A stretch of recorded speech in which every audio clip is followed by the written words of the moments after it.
I recently got done shooting and sending the final product off of my first commercial, and these are the 5 lessons I learned from it.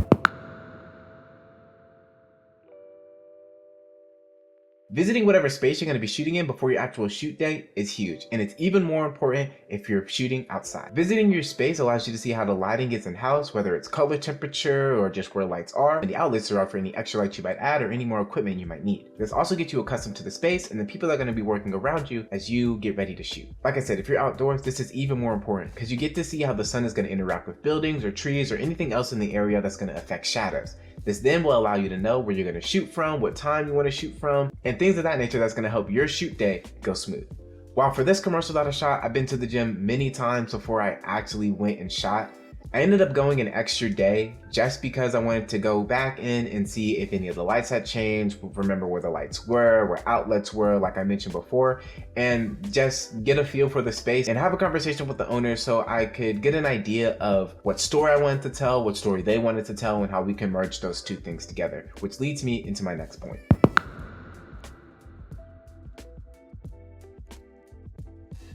Being able to have open dialogue with your clients about your projects is important. While you may have the perfect idea for how things should be shot or how the final edit should turn out, at the end of the day, your job is to take their ideas and bring them to life. Ask your clients what story they're trying to tell. Ask them where they got to where they at, how they did it, what struggles they went through, and where they are at now. Using information like that will help you tremendously in the final edit when it comes to filling gaps that they may leave you in creative freedom to tell their story. While I had a lot of freedom on this project, I did have a lot of conversations, like I said earlier, with the owners so I could really feel at where they are right now at the time of me making this commercial for them and help tell their story. Having those conversations were huge when it came to the final edit because it helped me, like I said, fill in those gaps that I had and help me really lock in the story that I wanted to tell and the story that I wanted to tell about them.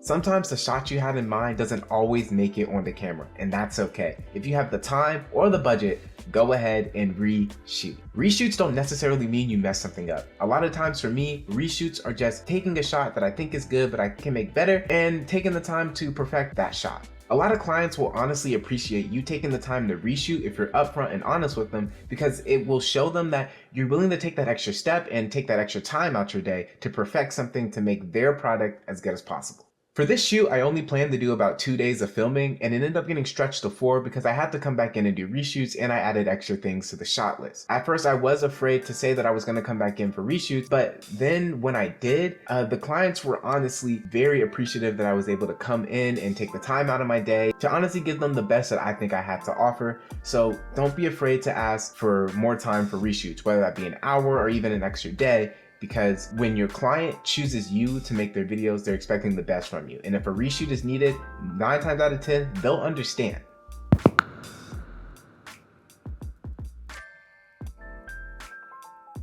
Unless you're doing something where actors are doing multiple takes of the same thing over and over, which is a whole different story, overshoot everything. Don't put your camera down. Keep shooting till you're the last one in the room or your SD card fills up. And if that's the case, take that SD card out, store it somewhere safe, and put another one in your camera. The amount of extra footage you're going to capture is going to help you tremendously in your final edit, whether it be main footage or even B-roll that you can slow down, speed up, or even just add to fill in those extra gaps to build your story. For this shoot, I filmed a lot of live basketball and a lot of live training. So after I hit what I wanted to hit in my shot list, I didn't put my camera down. I kept shooting, trying to shoot honestly everything that I could see. And this helped me a lot because when it came to editing, I had so many different angles and people and just scenarios that I could work with to fill in gaps, build story, and just overall make this piece the best it could be.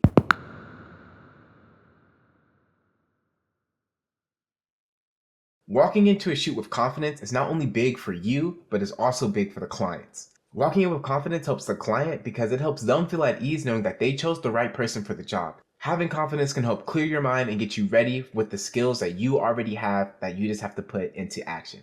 So no matter what you're doing, whether it's your next YouTube video, your next shoot, or just messing around with friends, filming a new video, or showing somebody a new video of yours, have confidence because it's the basis for everything. If you guys enjoyed this video, make sure you leave a like and subscribe. That helps me know that the new content that I'm doing, you guys are enjoying. If you haven't already, follow me on all my social medias down below, as it's where I post almost daily behind the scenes content and even more content that you don't see here on YouTube. I'll be back again with another video very soon. Thank you guys all so much for watching. Bye.